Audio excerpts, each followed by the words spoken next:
ध्येयं सदा परिभवग्नमभीष्टदोहं तीर्थास्पदं शिवविरञ्चिनुतं शरण्यं भृत्यार्तिहं प्रणतपालभवाब्धिपोतं वन्दे महापुरुषते चरणारविन्दं वंशै विभूषितकरान्नवनीरदाभात् पीताम्बरादरुणबिम्बफलाधरोष्ठात् पूर्णेन्दुसुन्दरमुखादरविन्दनेत्रात् कृष्णात् पवनं किमपि तत्त्वमहं न जाने। अज्ञानतिमिरान्धस्य ज्ञानाञ्जनशलाकया चक्षुरुन्मीलितं येन तस्मै श्रीगुरवे नमः। नारायणं नमस्कृत्य नरं चैव नरोत्तमं देवीं सरस्वतीं व्यासं ततो जयमुदीरयेत्। कार्तिक मास महात्म्य के अष्टमाध्याय का शुभारंभ करते हुए नारद उवाच। नारद जी कहते हैं, अथोजव्रतिनः सम्यक उद्यापन विधि नृप तम शृणुष्व मयाख्यातं संविधानं समासतः। ऊर्ज शुक्ल चतुर्दश्यां कुर्यादुद्यापनं व्रति व्रतपूर्ण फलार्थम च विष्णु प्रीत्यर्थमेव च। ऊज माने कार्तिक। नारद जी कहते हैं कि हे राजन, अथ ऊज व्रतिनः सम्यक उद्यापन विधि नृप, कार्तिक मास के व्रत के उद्यापन की विधि संविधानम समासतः हम आपके सामने सम्यक प्रकार से वर्णन करने चल रहे हैं। तो करना क्या चाहिए, उसे ध्यान दे करके श्रवण करो।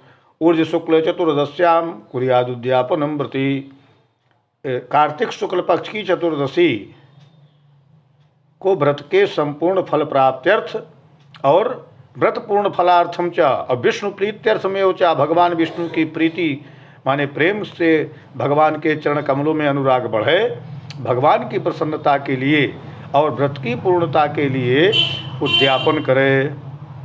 तुलस्या उपरिष्टास्तु कुर्यान मंडपिकां तथा सुतोरणां चतुर्द्वारां पुष्पचामर शोभितां। तुलसी जी के ऊपर तुलस्या उपरि अष्टास्तु कुर्यान मंडपिकां तथा, तुलसी जी के ऊपर 4 दरवाजे बनावे और सुतोरणाम बंदनवार तथा चतुर्द्वाराम पुष्पचामर शोभिताम, मंडप बनावे, बंदनवार फूलों से सुसज्जित करे, चमर से सुशोभित वह मंडप बनावे। द्वारेषु द्वारपालांश्च, दरवाजों पर द्वारपाल, पूजयन मृन्मयान मृथक और पुण्यशीलम सुशीलम च जयम विजयमेव च, चारों द्वार पर मिट्टी के बने हुए पुण्यशील सुशील जय और विजय नामक 4 द्वारपालों को बैठावे। तुलसी मूल देशे च सर्वतो भद्रमुत्तमम चतुर्भिर्वर्णकैः सम्यक सौभाढ्यम समलंकृतम। तुलसी के मूल देशे माने जड़ के पास 4 रंगों से युक्त सुशोभित उत्तम सर्वतो भद्र मंडल का निर्माण करे। तस्योपरिष्टात् कलशम पंचरत्न समन्वितम, उसके ऊपर पंचरत्न से युक्त कलश स्थापित करे। महाफलेन सहितम शुभम वस्त्रम निधाय चा, महाफल माले नारियल के सहित बढ़िया सुंदर वस्त्र से आच्छादित करे, कलश को ढांके। पूजय तत्र देवेशम शंखचक्र गदाधरम कौशे पीतवसनम युक्तम जलधिकन्यया। उसके ऊपर भगवान विष्णु जो शंख चक्र गदा को धारण करने वाले हैं और पीताम्बरधारी भगवान लक्ष्मी जी के सहित भगवान विष्णु जी का पूजन करे। युक्तम जलधि कन्या, समुद्र की कन्या लक्ष्मी जी के साथ। कौशेय पीतवसनम, भगवान बढ़िया पीताम्बर धारण किए हुए, कौशेय माने रेशमी, ऐसे भगवान पीताम्बरधारी की लक्ष्मी के सहित पूजन करे। और इंद्रादिलोकपालांश्च मंडले पूजयेद व्रति द्वादश्यां प्रतिबुद्धोऽसौ त्रयोदश्यां पुनः सुरैः।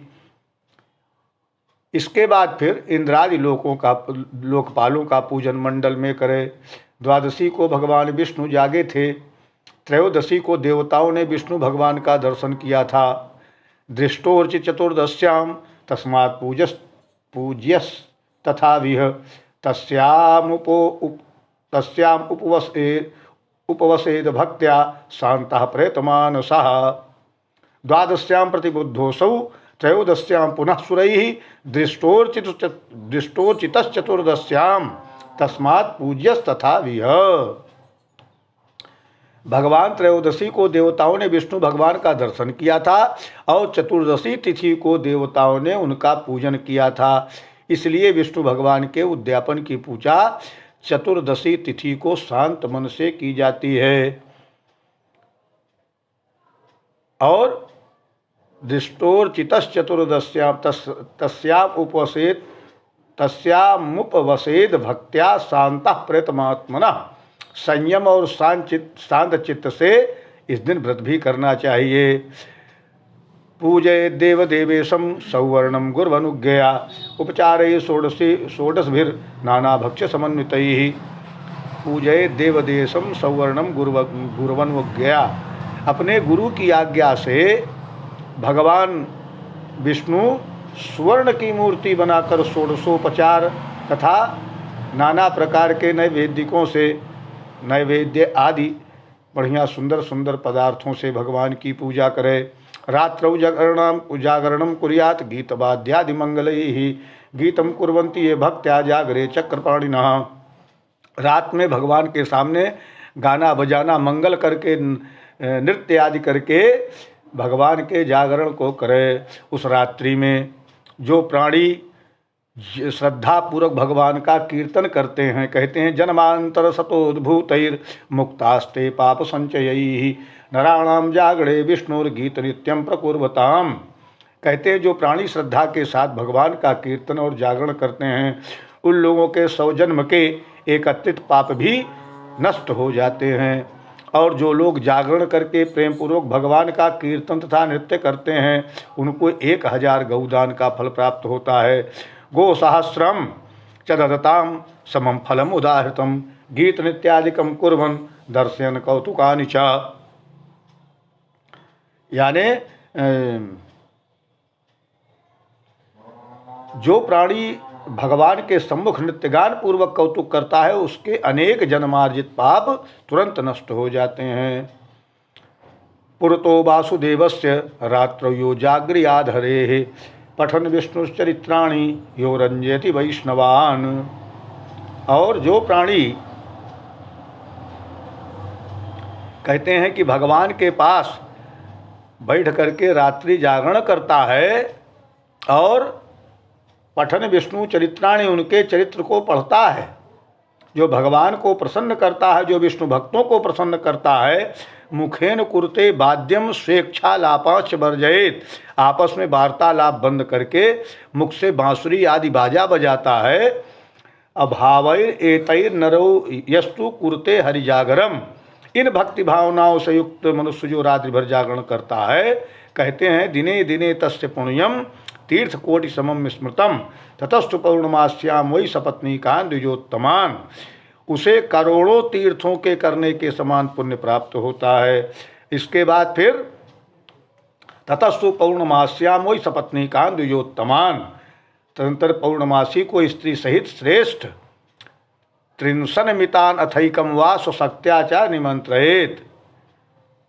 स्त्री सहित 30 ब्राह्मणों को अथवा या एक ब्राह्मण को 53 मितान अथा एकम वा स्वशक्त्या अपने सामर्थ्य के अनुसार 30 ब्राह्मण अथवा एक ब्राह्मण को निमंत्रण दे, भोजन करावे। वरान दत्वा यथोमर विष्णुर्मर्त्यरूपो भवद्यतः। ब्राह्मण को सपत्नीक सामर्थ्य अनुसार कैसे अस्याम दत्तम हुतम जप्तम तदक्षय से फलम स्मृतम अतस्तान भोजयेद विप्रान पायसान्नेन वैभृति। ब्राह्मण को पायसान्न भोजन करावे, क्योंकि इसी दिन विष्णु भगवान ने भक्तों को वरदान दिया था और मत्स्य रूप धारण किया था।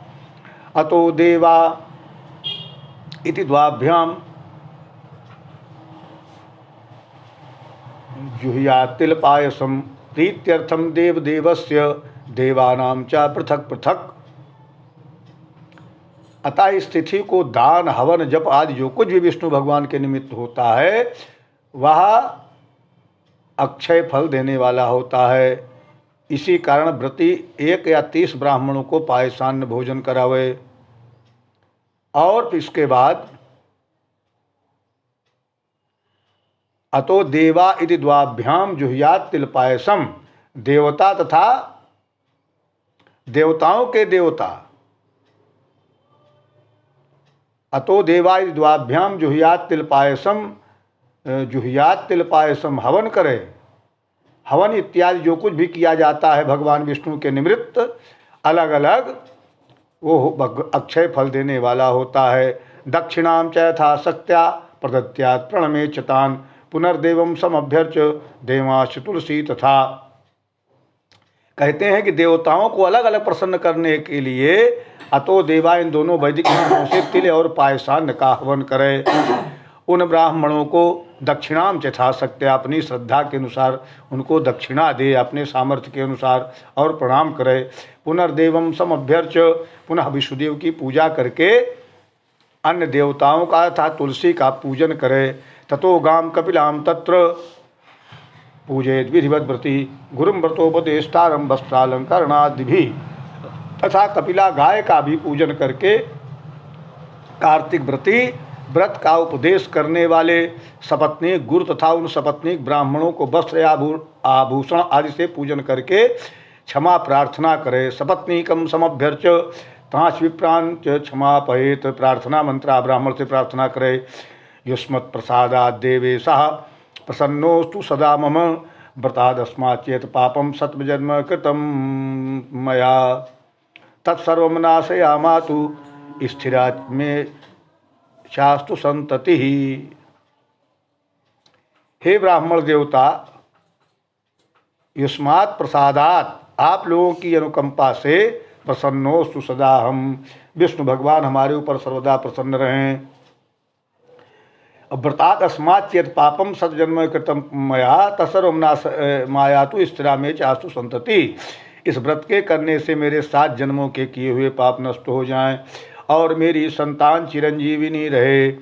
मनोरथाश सफलाः सन्तु नित्यं ममार्चया देहांते वैष्णवम स्थानम प्राप्नुयादति दुर्लभम।